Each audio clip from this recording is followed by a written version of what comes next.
Hello बच्चों, आशा करती हूँ आप सभी जो हैं अपने घरों पर स्वस्थ होंगे। हमने अपनी ज्योग्राफी की क्लास में अपने चैप्टर 1 के मानव भूगोल और उसके मूल सिद्धांत जो चैप्टर है उसके लॉन्ग क्वेश्चंस कंप्लीट कर लिए थे। आज हम करेंगे अपने शॉर्ट क्वेश्चंस में हमारा पहला प्रश्न है, मनुष्य प्रकृति का दास है, इस कथन की विवेचना कीजिए। आपने जब चैप्टर पढ़ा था तब ये बात जो है कई बार आई थी कि मनुष्य और प्रकृति में जो है वो बहुत ही गहरा संबंध है। प्रकृति के विभिन्न लक्षण जैसे भूमि की बनावट है, जलवायु है, मिट्टी है, वनस्पति है आदि मनुष्य के रहन सहन और आर्थिक व सामाजिक जीवन पर जो है वो गहरा प्रभाव डालती है। प्रकृति ही मनुष्य के जीवन को निर्धारित करती है और रेडज़ेल ने कहा भी है, मानव अपने वातावरण की उपज है। मतलब मानव जिस वातावरण में रहता है वो वहीं पर वैसा ही पैदा होता है। दूसरे शब्दों में कहा जा सकता है कि मनुष्य जो है वो प्रकृति का दास है। मानव का जीवन प्राकृतिक संसाधनों पर ही निर्भर करता है। मनुष्य वातावरण को जो है एक ही निश्चित सीमा तक बदल सकता है, उसे वातावरण के साथ ही जो है समायोजन करना पड़ता है। इस प्रकार मनुष्य और प्रकृति जो है एक दूसरे के सहयोगी के रूप में, एक दूसरे के सहायक के रूप में जो है सामने उभर कर आते हैं और मिलजुल कर जो है वो कार्य करते हैं। विडाल डी ब्लाश ने भी कहा है, प्रकृति मानव को जो है एक ऐसा मंच प्रदान करती है जिस पर मनुष्य निर्भर भी रहता है और उसी के साथ मिलजुल कर जो है वो कार्य भी करता रहता है और अपना संपूर्ण विकास भी करता है। हमारा अगला प्रश्न है, मानव भूगोल के अध्ययन के संदर्भ में फ्रेडरिक और रेडज़ेल का क्या योगदान है। फ्रेडरिक रेडज़ेल का क्या योगदान रहा है, या फ्रेडरिक रेडज़ेल को आधुनिक मानव भूगोल का जनक क्यों कहा जाता है। आधुनिक मानव भूगोल के जन्मदाता जर्मनी के फ्रेडरिक रेडज़ेल थे। इनका जन्म जो है 1844 में हुआ।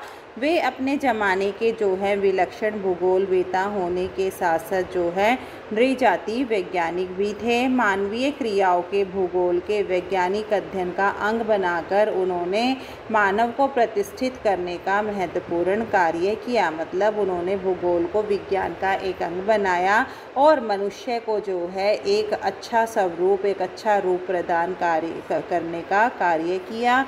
वे एक सच्चे प्रकृतिवादी थे। मतलब रेडज़ेल जो है वो प्रकृति से अत्यधिक प्रेम करते थे। उन्होंने मानव जनित जो है भूदृश्य बनाकर प्राकृतिक भूदृश्यों की द्वैतता का अंत किया। उन्होंने भूगोल की पहचान के संकट का समाधान किया। रेडज़ेल ने 2 खंडों में अपनी पुस्तक को बांटा है। एंथ्रोपोज्योग्राफी 1882 से 1891 में प्रकाशित की गई। भूगोल के इतिहास में इस पुस्तक के प्रकाशन को एक युगांतकारी घटना माना जाता है। इस पुस्तक के प्रकाशन के बाद जो है मानव भूगोल में मनुष्य को केंद्र बनाकर उसका अध्ययन किया जाने लगा। रेडज़ेल का मानना है मानव भूगोल जो है मानव समाज और उसके भूपृष्ठ के अंतर संबंधों का एक व्याख्यात्मक अध्ययन है। कुमारी सैंपल ने जो है रेडज़ेल की शिष्या थी, उन्होंने इसी विचारधारा को जो है आगे बढ़ाया। आगे है हमारा सामाजिक भूगोल के किन्हीं 6 उपक्षेत्रों का वर्णन कीजिए। पहला है हमारा व्यवहारवादी भूगोल, इसका संबंध मनोविज्ञान से है। समाज कल्याण का भूगोल, इसका अर्थशास्त्र से है। अवकाश का भूगोल, इसका संबंध समाजशास्त्र से है। सांस्कृतिक भूगोल, इसका संबंध मानव विज्ञान से है। ऐतिहासिक भूगोल, इसका संबंध इतिहास से है। चिकित्सा भूगोल, इसका संबंध महामारी विज्ञान से है। अगला प्रश्न है हमारा, रेडज़ेल के अनुसार मानव भूगोल की परिभाषा बताइए। तो रेडज़ेल ने क्या कहा है कि जो मानव भूगोल है, मानव समाज और धरातल के बीच जो संबंध है उनका संश्लेषित अध्ययन कर उसे संश्लेषणात्मक रूप पर जोर दिया है।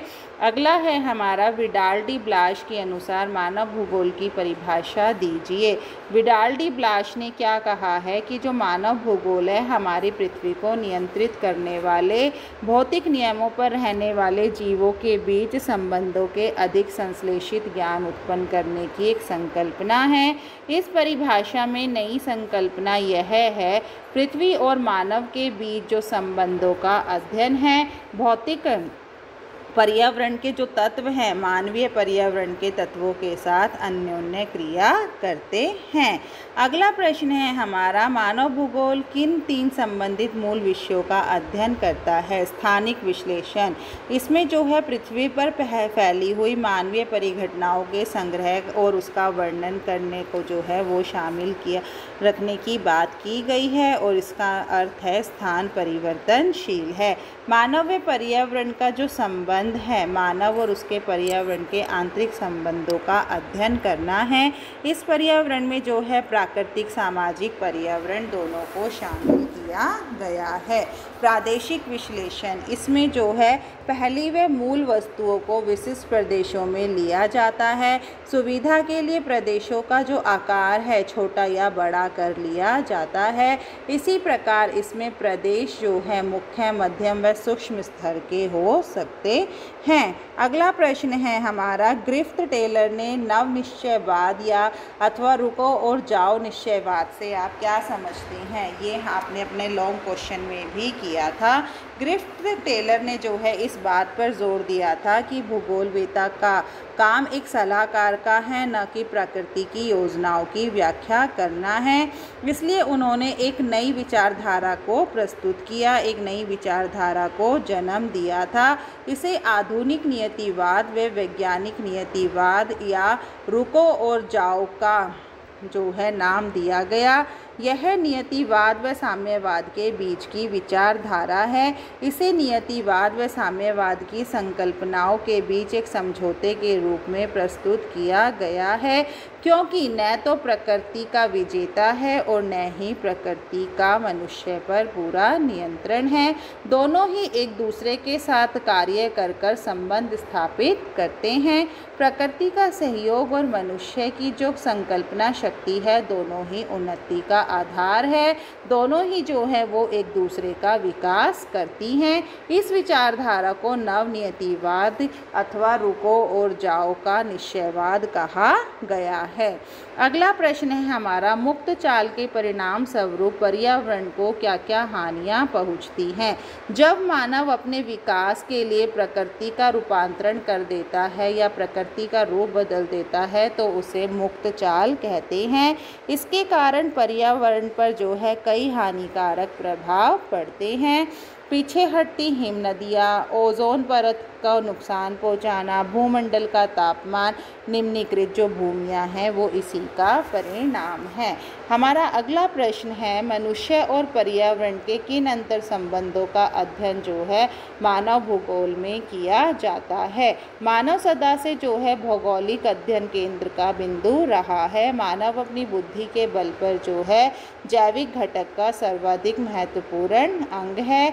पर्यावरण और मानव के अस्तित्व और विकास को जो है वो प्रभावित करने के साथ साथ बदले में मानव के विकसित तकनीक प्रौद्योगिकी के बल पर जो है पर्यावरण में भी परिवर्तन लाता है जो उसे प्रभावित करता है। मानव एक स्वतंत्र भौगोलिक कारक होने के नाते जो है भौतिक पर्यावरण के संसाधनों का उपयोग करते हुए घर, गांव व खेत बनाता है। वह अपने लिए नहरें, सड़कें, रेलवे, हवाई अड्डे इत्यादि का निर्माण करता है। अपनी सुविधाओं के अनुसार जो है अपने कार्यों के अनुसार जो है अपनी आवश्यकताओं को पूरा करता है। और क्या है, मानव पर्यावरण की प्रत्येक दशा का उत्तर देता है। वह कहीं रेगिस्तान को रोकता है, कहीं बाढ़ को रोकता है, कहीं समुद्रों से तेल निकालता है तो कहीं सूचना तंत्र का जाल बुनता है। यही बातें जो है मानव पर्यावरण के संबंधों को दर्शाती है। अगला प्रश्न है हमारा, किस काल को पुनर्जागरण काल अथवा खोज युग कहा जाता है? 13वीं शताब्दी से 17वीं शताब्दी के बीच का जो समय है उस काल को पुनर्जागरण काल अथवा खोज युग कहा जाता है। इस काल में अनेक यात्राएं हुई, खोजें हुई, आविष्कार हुए। इस युग में जो है नए खोजे किए गए देशों, बस्तियों, मानव वर्गों व समुद्री मार्गों ने भूगोल एवं मानचित्र कला को और अधिक समृद्ध बनाया। इन यात्रा वृत्तांतों से प्राप्त सूचनाओं की वैज्ञानिक ढंग से जांच की गई और उन्हें व्यवस्थित किया गया और वर्गीकृत किया गया। अगला प्रश्न है हमारा, प्रौद्योगिकी किसी समाज के सांस्कृतिक विकास के स्तर की सूचक होती है, इस बात की पुष्टि कीजिए। उत्पादन व निर्माण के प्रयोग में होने वाले औजारों व तकनीकी को जो है प्रौद्योगिकी कहा जाता है। प्रौद्योगिकी किसे कहा जाता है? किसी चीज़ का उत्पादन करना या निर्माण करने के लिए हम जिन औजारों का, जिन विधियों का, जिन तकनीकों का प्रयोग करते हैं उसे जो है प्रौद्योगिकी कहा जाता है। मानव प्रौद्योगिकी का विकास जो है करके उत्पादन करता है।